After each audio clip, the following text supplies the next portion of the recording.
The dream of owning a house has come under scrutiny in recent months as supply struggles to keep up with demand and prices continue to climb. And while much of the focus has been on housing affordability and interest rates, a University of Melbourne study is warning those homeowners now in the market of the dangers of home loan exit fees. Melbourne Law School Professor Ian Ramsay, alongside Neil Ashton, have been comparing exit fees for terminated or refinanced loans across all the major home loan lenders, from the big banks to building societies. They can be difficult sometimes for consumers to really focus upon, to factor into their decision-making process. Why? Because they're not upfront fees. You don't pay them at the time you take out a home loan. You're paying them sometimes several years down the line. They may not be as transparent as upfront fees, not as easy to put in your mind and to calculate and to deliberate upon. But moreover, we do know from research that we've been doing that refinancing is a really important part of home loans in Australia.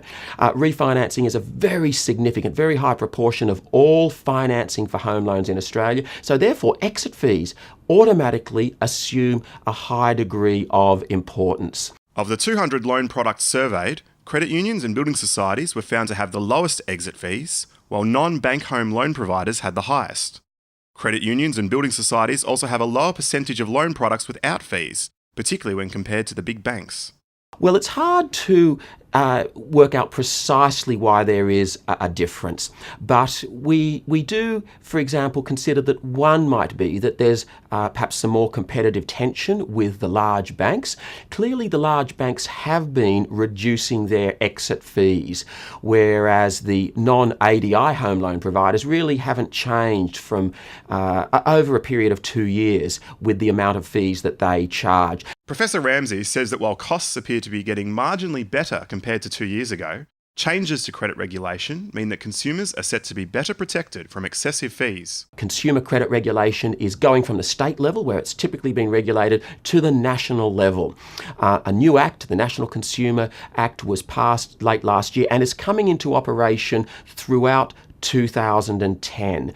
And this act does introduce some important changes. For the first time, our national corporate regulator, the Australian Securities and Investments Commission, will be the key regulator in relation to consumer credit.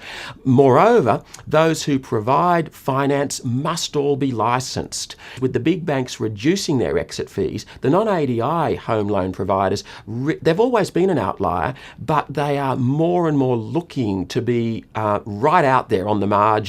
And I suspect that over time they'll come under increasing pressure to reduce those exit fees. Now, with the new protections coming in, we expect more challenges to unfold.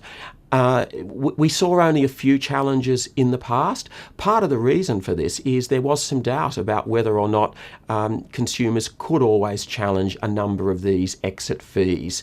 And with these, I think, predicted increased challenges in the future, that may result in lower exit fees, and that's got to be desirable from the perspective of consumers.